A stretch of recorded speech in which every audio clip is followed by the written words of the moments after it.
Okay, I want to talk a bit about the NixOS distro. So obviously, there is the Nix package manager.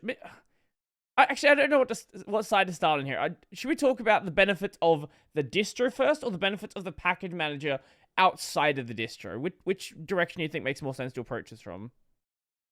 I think it's kind of they work both together. So a Well, lot obviously of that the like but like I'm kind of yeah.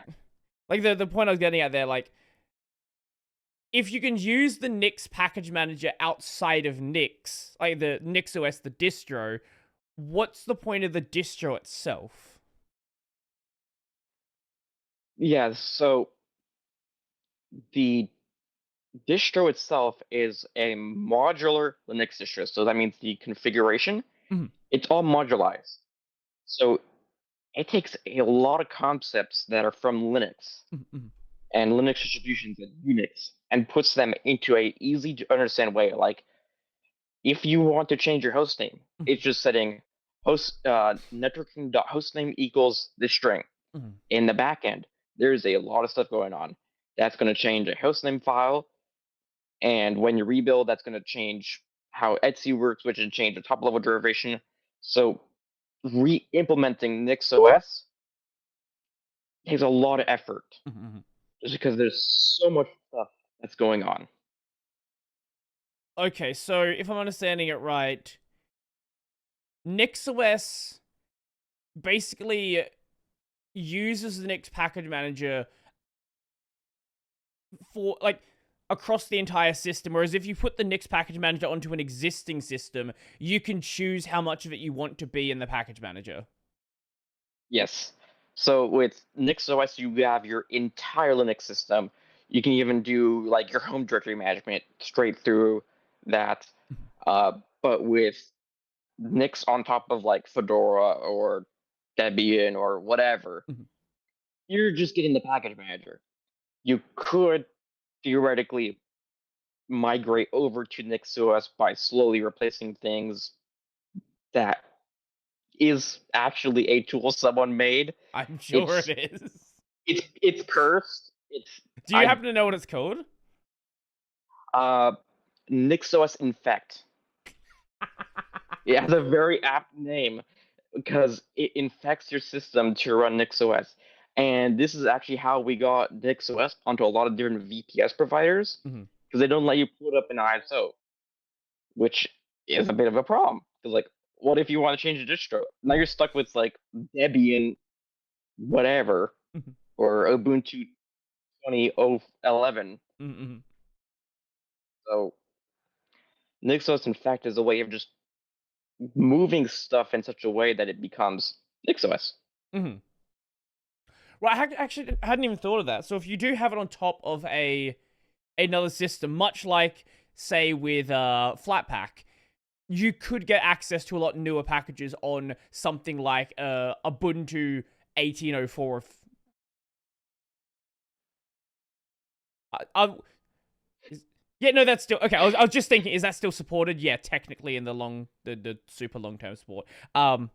Yeah, so you could install on something older like that and get access to these newer packages.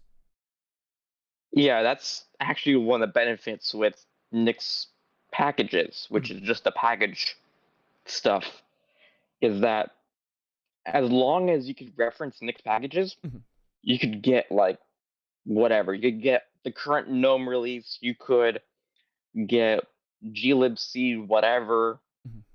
You can get the most recent version of Steam, except for that's a little bit wonky because their own stuff. But yeah, you can basically get whatever as long as you have the derivation to evaluate. Mhm. So if I'm on a fast moving distro like an Arch Linux, a Gentoo, where there's good package support, pretty much everything you'd possibly want is packaged.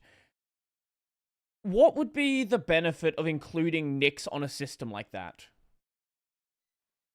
The benefit I could think of is instead of using just Nix, you're gonna move over to NixOS because NixOS can be thought of as both a stable and a rolling release distro. We have releases every 6 months. Mhm, But there is the unstable branch that you can just daily drive. I do it, Mhm. other people do it, but unlike Arch, it doesn't break every 2 months because we do a lot of testing. And one of the side effects of having everything evaluate is you can rebuild the world with just a one line change. Mhm.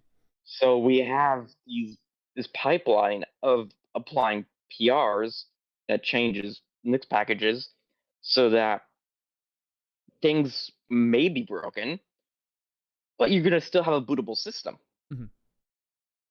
So You that's one of the kind of more beneficial things. you use that term "rebuild the world" there. What do you mean by that? So that basically means like whatever package you change Mhm. rebuilds literally everything. Like you Mhm. change your libc, you're gonna be rebuilding everything from like GNU Hello to Firefox to WR roots. We just say rebuild the world because you're rebuilding everything Mhm. at Mhm. that point if you're gonna be changing that much. Right. Right. Right. And we have a handy little tag on GitHub that says you have like 50,000 rebuild packages, and you don't want people trying to do that on a Core 2 Duo or whatever Right. Right. system. Well, unless you're a psycho. I do have a friend who compiled and installed Linux on a PS2, which is time consuming. Yeah, I used to do that with Arch Linux Mhm. on a what's it called? Dell Latitude E6420 back in high school. Uh-huh. It was slow. I do not recommend using a system that old in 2017. Yeah, no, definitely not. Like you get yourself like a $50 mini PC. It'll be faster. So, Yeah, well, at oh, least oh, now I have great hardware. mm. Oh, yeah, for sure. That definitely makes your life quite a bit easier. Um, okay, so if somebody wanted to mess around with Nix, would you recommend they go straight into the distro or install the package manager on top of whatever they're currently using?